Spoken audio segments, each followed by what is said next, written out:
Hello, hello, hello. Welcome, Sam and Jay. Welcome back to the channel. Well, we're gonna dig into this one very quickly. If you're anything like me, I mean, around the September timeframe, almost every year, you get bombarded with, frankly, YouTube shows like this one, and emails and newsletters and everything you can think of about new gear coming up. I mean, it starts with Apple, and now we got Canon, we got Fuji, and guys, come on. I don't know. Am I wrong? It's a bit overwhelming. I mean, golly. I mean, it just keep upgrading and going to the next big thing. What do you think? Am I just dreaming here, or maybe my channel is overflowing with all these new things coming up? I mean, you open YouTube, Instagram, TikTok, or whatever you want to talk about, and it's just overflowing with new gear. And it's like, what, 104 megapixel? And then, I mean, I have a list here. I want to read it for you. I mean, Canon's coming up with a Canon R5 Mark III. Hold on a sec. I have the R5. I don't want to upgrade. It's beautiful. It's great. It's doing its thing. And now we got Mark III, and then Nikon Z6 III, and then the Canon EOS R. I don't know, R1 Mark II. I mean, Ethan, Sony and Fuji is crazy. Fujifilm is just. I mean, they keep coming up with new cameras, and guess what? They're not available. Go right now to their website and it says out of stock. So, I mean, why keep coming up with new cameras if you can't even sell the one you just released last year? I mean, it's just crazy. Anyway, join me on this channel. Let's talk about this. Let's talk about what's important. And most importantly, I'm going to show you the gem. Yeah, this session is going to be 2-in-1. You're going to look at this thing here. You're going to know why we're talking about this. You don't need to spend thousands of dollars. With a couple of $100, you're gonna be satisfied. So again, let's dig in the details here. Join me, subscribe, and let's talk about this craziness. That's unbelievable. Okay, welcome back. So I'm gonna put a list where I'm talking. I'll put a list on the screen up here or up here with all these new cameras coming up. I mean, if you want to buy a new camera right now, even if you're an experienced photographer or new in photography, or just want to maybe upgrade a little bit, you have a maybe 10-year-old camera or something like this. It's just overwhelming. Number one, there is no loyalty anymore to any brand. I mean, I have Fuji and I have Canon, and I mean, it's okay to diversify. Don't get stuck. I mean, before it's like either Canon or Nikon, and either with this camp or that camp. Nowadays, it doesn't work like that. Tell me, what do you think? Put your comments in there. Are you a Nikon guy or girl or gal or whatever, or you're Canon, or what camera do you have? Or are you upgrading this September? I just want to hear from the crowd here, from the listeners or whoever's watching this. Is like, are you upgrading? Yes or no? Or why you're upgrade? Are you falling into this gas, gear acquisitions? And I'm gonna be honest with you guys, I fell into that years back. Now I sold tons of lenses, sold all my cameras, and I'm just focusing on the output. That's what really matters, not the 104 megapixel. Again, I get with my friends and we're sitting around the table talking about what do you have and all of this. Nobody. Okay, listen to this. Zero. Nobody's talk. Okay, I went here and added this. It's like, I got this equipment, and this is the connect to the Wi-Fi, and this prints this one. Everybody's talking about the technical crap, and then like, hold on a second. I want to hear people went to Iceland, went to Amsterdam, went to Europe, South Africa. I don't know, just went somewhere and took a picture. And I don't care about your gear. The iconical pictures in the whole world. Listen to this. And again, put your comments if you disagree with me or you have more information. Most iconical, I'm talking pictures you'll never forget. It'll be here for 1,000 years. Were taken by a 35 millimeter camera, and mostly black and white, believe it or not. Yes, sir. Yes, ma'am. Again, I'm going to show you this. You don't need to go to buy the Canon R5 Mark 6 and 7 and 8 and 9 whenever you're watching this program maybe years from now, and you say, what's Canon R5 Mark III? I have Mark 8. It's like iPhone 26. You don't need that. Look at this baby here. Nikon FM. This is a tank. I love this one here. I mean, FM, if it's in the back, there is no FM in the front. But this one, it still sells. Look behind me, all these cameras. I fix cameras, I sell cameras, and I take photography, and I travel, and I share my journey with you guys. So if you're in photography or not, if you love to hear people that travel and meet people, and it's a journey for me. So join me on the channel, subscribe, and discover new things, meet new people, see new countries, and along the way, we're using mirrorless. I'm using my Fuji XS20 to, again, it's a balance. We're not going extreme. This time of age, there's a lot of extreme, either here or here. We're not here, we're not here, we're both. So I hope you get the gist of that. I don't like extreme things. It's good to have balance, even balanced thought, balanced outcome. So, but this thing is it just works. I mean, it has the plus and minus. Again, while I'm talking, I'll put on the screen. It's just crazy easy. I mean, is it red circle? Is it plus or minus or in the middle? If in the middle, you take a picture and you're done. Focus a little bit, adjust the aperture, adjust the shutter speed, and go. Nikon FM. It's a tank. It's a must-have. Subscribe to the channel. I've done the FM2 and FE2. Look at those two, the reviews. But I get sometimes criticized with my friends. It's like, oh, analog photography, it takes too much. You have to, we have focus and do that. Guess what? When I take my R5 or any mirrorless camera, it takes me more time tinkering with the menus. Yeah, I mean, sometimes, here we go, honest truth. I put it on auto. I don't have time for that because I jump between two different platforms, Fujifilm and Canon, and sometimes Nikon, and I just can't remember all the menus. So I just put it on auto, and boom, then all the cameras seem the same. I mean, if you put any mirrorless camera on auto, it doesn't matter what camera you use, they're all the same. And then you get 20 pictures and 50 pictures per second and 100 pictures per second. Just take a freaking movie. Take a freaking movie and just do a screenshot. I mean, this is crazy. Again, follow me on the channel, subscribe. I went to the Japanese festival. I took my Fujifilm camera there. It's just amazing. Sometimes, again, that's my point of view. That's me only. When there's a lot of crowd and there's just a lot of pressure, I can't function with this. This one, I have to be alone. I need to take my time because, again, there's only 36 pictures here. And most of the time when I take this, guess what? I go and come back and I still have some film left. It's amazing. One time I went to a birding trip and I only took 12 pictures. It's like, hold on a sec, 12 pictures? That's crazy. I took my R5. Guess what? Came back with over 1,000 pictures. That tells you something. The manual on this is 30 pages. The manual on any Canon or Nikon or Sony camera is over 1,000. Correct me if I'm wrong. Do you have a Sony? Put in the comments how many pages. Go right now. I bet you haven't read it. I bet you guaranteed you go to YouTube and say, okay, how do I do this? Or Chat GPT. That's what we're doing now. We're not searching for anything. We're using Chat GPT and AI to just tell us how the camera works. This is so freaking complicated. I mean, come on, photography is simple. You got ISO, you got shutter speed, you got aperture. Boom, you're done. Why do you need all these menus? Do you agree with me? I mean, if you're a professional photographer and this is a business for you, there was professional photography started 100 years ago, and they were doing it with this, and they were taking pictures, and they were, publishing pictures in newspapers, black and white. So don't tell me, I'm a professional photographer and I need a camera with that can do 104 megapixel and it can do night shots. No, you can do the same thing with this. Yes, you can do that. You go to a wedding. People didn't take pictures and do weddings, 30 years ago. Yeah, there were weddings, since 1800s, and there were pictures taken. And you can go to an antique shop. You see wedding pictures. I don't understand.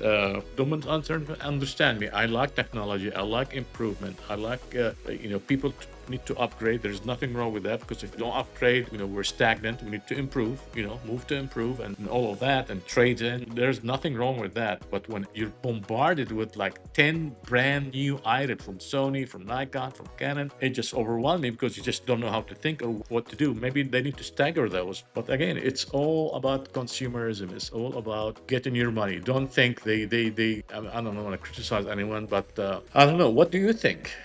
Put your comments in there. Tell me, have you upgraded this year, or do you upgrade every September? I mean, people are keeping their phones now for 3-4 years. They not before, when everything was new, they were upgrading every year, but now it's like phones. People are keeping their phones more longer, and same thing with cameras. Again, I fix, service, sell analog camera, and believe me, the last few months I can't keep up. Look at the shelf behind me; it's empty now. I mean, I'm even selling my own gear now because I ran out with my stock. What's selling? Just a newsflash for you guys: Pentax K1000 and Nikon and Canon AE1. I mean, that's what I'm focused. I was selling Ricos and a bunch of other things, but they were not selling very fast. But now I put a Pentax K1000. It's gone in a few hours. Canon AE1 program, Canon AE1 gone within minutes. And Nikon FM2, Nikon FE2, or Nikon FM, or Nikon FE are the gem. You put those in there, they will go. Again, you can check my store on Etsy or eBay, and I even have my own website, Photo Fusion Art. Just go and type in Photo Fusion Art, one word, put screenshot maybe here or here, and you can see store. I just started that, actually a few months back. I was just doing YouTube and I said, you know what, let me start selling some of these things because I started with 3 cameras and ended up having 20. I said, I don't need, I need to practice what you preach. I don't need 20 cameras. So I sold some of them. But the beauty is I buy them, I use them, I review them on this channel. I take them outside, take some pictures, and share the experience with you. This way, you see which one fits you. Again, I'm contribution motivated. You can't just, it's a not a me culture here. It's contributing to the community. If you love photography, if you like analog photography, if you love art, period, join this channel and support me. And I'm doing this for legacy, for future generation, families and friends, others. And again, we're a community. So hopefully you can support this channel and follow us at the minimum, and then see what we're doing. Again, this is the Nikon FM. Look at that. It's a frankly, it's like spotless here. I ordered a new bottom for this. It has patina here, but there's nothing wrong with patina. I mean, some people freak out when I'm selling cameras, and then, oh, it has scratches, or it has showed the patina, or there's paint peeling off. What do you think? These things are 20, 30, 40, 50, 60, 70 years old. You're not going to get a brand new camera. I mean, you want a mint, you have to pay for that. You can't expect paying $150 or 200 or, but the FM2 ranges in the $400, $450. But the FM, I think 150, maybe 200 to get an excellent one. I mean, lower your expectation when you buy these things. It just doesn't matter what's from the outside. It doesn't matter. It's a black box. What matters, three things: the film you put in it, 400, Kodak 400, Kodak sensitivity 200, etc. And the lens. Is it a good lens? Look at the lens. Make sure the fungus is it. So it's the film, the lens, and guess what? Eye. That's how we take good pictures. And then everything from outside, it's a black box. It doesn't matter. Now the quality matters, like this one is solid. I mean, you have to hold a Nikon FM to appreciate it. So if you're listening to this or watching this and you have any Nikon, even the FG, FM, FE, FM2, FE2, just any Nikon period, it just to have a different feel. I'm just holding this thing. Give you joy. I don't know, I love it. Just Nikon FM. I mean, I wasn't a Nikon. Newsflash for you guys. I was a Canon guy for years. But then when I held this, the analog, I don't have a Nikon mirrorless. But when I hold the analog Nikon, it just less is more. I hold the Canon AE1 or A1, and for them, the Canon just went crazy with complication, too many buttons and too many settings. I don't want that. I want this baby here. Look at that. It's just I don't know if you can hear it on this mic. I don't know if you can hear it on this mic picking up the shutter speed. It's so smooth when you crank it. You take the shutter, it's like the Bessa R, it's like the Leica. Leicas and Bessas, if you don't know what those are, follow the channel. I have a specific session on those. When you rewind, it's buttery. I mean, with Yashica and Canon A1 and all the other ones, Ricoh and Minolta. I mean, it's like it's not as smooth. But with the Canon, and the mechanism is just unbelievable. It's smooth. Look at this thing. I just can't get over it. I can't get over it. Am I crazy? Am I crazy to think about that like this? I don't know. Do you have I mean, if you have one, you haven't picked it up in months, just pick it up right now and look at it. See, I have a gym in my closet, or I have a gym in my house, kitchen, or attic, or whatever. Oh, this is amazing. By the way, these things need to be serviced too. Don't just think, these are mechanical and they're going to last forever. Again, like I told you, I sell servers and these things. And then when I open them from the bottom, sometimes I get bugs coming out. I don't know how they get in there, but none of these things are sealed. Zero. Let me repeat, unless you buy in Leica or even the Bessels are not sealed. None of these mechanical 35 millimeter analog cameras are weather sealed. There's few exception. If you have one of those, tell me what it is. Put it in the comment, because I'm learning too, you guys. And let me which one you have and tell me it is sealed. I haven't. Again, I sold hundreds so far. Hundreds of cameras. Every one I opened wasn't sealed. Even if it was a seal, it was deteriorated. And I tell you one, the easiest one to work on. Yeah, the Nikons and the Minoltas. The Minoltas is amazing too. The Canons, too much electronics in the Canons. So if you're looking to buy a 35 millimeter camera, start with the Nikon FM, FE, FE2, FM2, or the Canon AE1, Canon AE1 program, or Canon A1. And then the Yashicas, of course, FX3, FX103, and the Minolta SRT 201, Minolta SRT. I mean, there's Olympus. I mean, there's you go search, you get 1,000. But I'm just giving you the top brands, and then the Pentax, not the Pentax ME, the Pentax K1000. I was very skeptical about that. I was against buying one, actually. I bought three so far and sold two, and getting another one here soon. But the Pentax K1000, it just works. And now I agree. See, it's good to admit you're wrong, because I thought there was too much hype. Why people are just keep buying the Pentax? Why the Pentax K1000? It works. It's easy to work on. It's fully mechanical. It has the needle inside, plus minus. I mean, it's great for students and great for even professional photographers, it's no brainer. Adjust the shutter speed here, adjust the aperture, focus and go, and they're solid. That's why people buy them, because they're rock solid. Great. Again, that's like a quick camera to buy, inexpensive, couple of $100. And again, don't go buy one for $50 or 50 euros or 50 pesos or whichever country you're from, and expect and you get it that scratches and and start giving the seller a hard time. You remember, you're buying something over 50 years old. Okay, you put a brand spanking new car outside for 50 years, it's gonna have something on. And these things mostly were thrown in the back of a car or a convertible, Dodge Charger, Ford Mustang, or something like that, but or in the attic. And they were rough handled.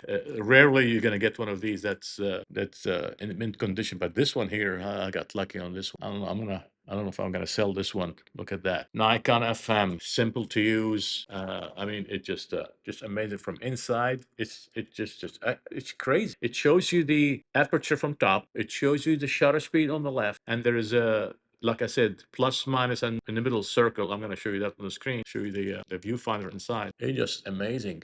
I changed the screen inside to the viewfinder. Wow, love it. So try to get this one.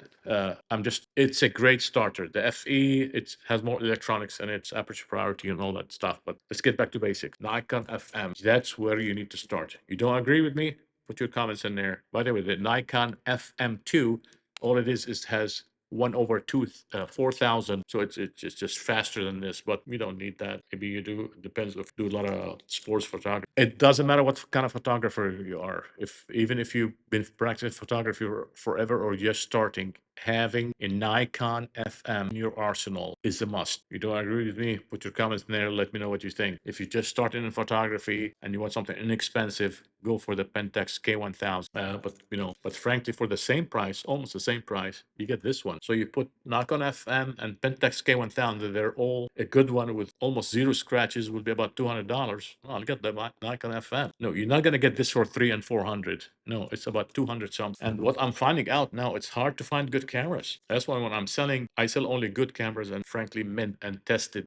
When I say tested, that means they're tested on this channel. So if you're watching this and you bought something from me, you know that the camera you have was held in my hand and we actually tested it and reviewed it on this channel. Amazing, huh? This is an amazing process. I love it. I love it. So tell me what you think. Again, I'm gonna put a list of the new cameras coming up. I mean, here it is. I can't keep up with them. I mean, I'm looking at them. It's just, the megapixel is just, and then 4K, 6K, 7, 8. Who wants to take a picture of 8K? Then your hard drive's gonna get filled up. I mean, I'm right now as we speak, I'm doing 1080. There's nothing wrong with that. I mean, how many Ks we gonna go? 12K? I mean, again, it's a gimmick. You don't agree with me? Let me know. I don't care. Even if you're a professional photographer, you don't need all of that, all these megapixels. If you're not printing large posters, it's useless. So let's meet in the middle. The best you can do is maybe 24 to 26 megapixel. And for the average person there with a normal camera, 24 to 26 megapixel, that's all you need. If you disagree with me, let me know. Now, if you're taking zoom pictures of birds far away and you're gonna crop the hell out of it, yes, you need maybe 45 megapixels, but the 104 megapixel, who wants that? Then now, guess what? Next, you're upgrading the SD card. Next, you get the CF Express card, and you're doing this, and you're upgrading your laptop, and now you don't have enough storage, and then you go into the crazy cycle of upgrading not just the camera, all the ancillary items, all the, I call them back office supporting items. Your software is not working now, and it's too slow, blah, blah, blah. And I can guarantee you, you're spending 70% on things other than photography to generate your output from photography. Software, editing, Adobe, upload, download, firmware upgrade. Even for my camera, I'm shooting on right now the Fujifilm X-S20. I get, hold on a second, you gotta do this firmware upgrade. Just write the crap down. How much spending time a month on just to use the freaking camera. Crazy. I mean, there was a software I bought. I'm not gonna name that kind of software, but like a few years back to edit pictures. And guess what? It's not working now because the Mac upgraded to something else, and now I have to go upgrade and spend time calling them and getting customer support. Long story short, it just doesn't work with the operating system I have now. We have to upgrade again, and now you can't just buy software, and it's all subscription. So if you listen to this and watching this, make a list of the subscription you're spending spending money on.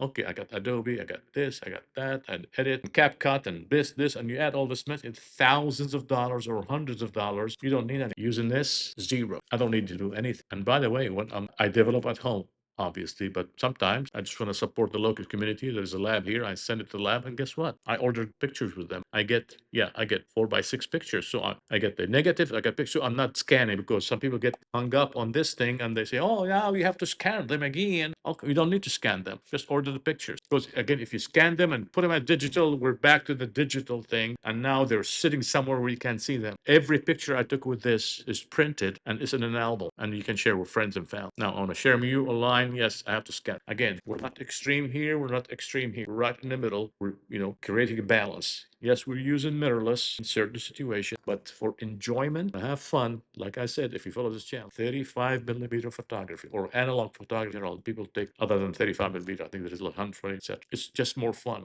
If you don't agree with me, let me know. Guaranteed, it's more fun. Yeah. If you if you disagree, you haven't tried it, or you just your mind is resisting. I need that Sony ZX 5000 to press the button and get 1,000 pictures a minute, or or a second even. That makes me feel good. And then guess what? Put those pictures on SD card and on my laptop. I'm not gonna look at them again for another 1,000 years. That's stupid. Yes. I mean, I've done it, so I'm telling you from experience. When you take anything, and let me know in the comments if you disagree with me. When you go to an event and you take anything, any event, you take over 300 pictures. It's too much time to edit. It's too much time to look at. It's crazy. I mean, even professional photographers now. I know a few, by the way. They're sending theirs when they do the event and they take a lot of pictures. They send them overseas. Yeah, Fiverr and there's other services where they edit it for them and they send it back because they don't have time for that. You want to run the business. So if professional photographer, yeah, you take a lot of pictures, but I bet you are not sitting and editing them one by one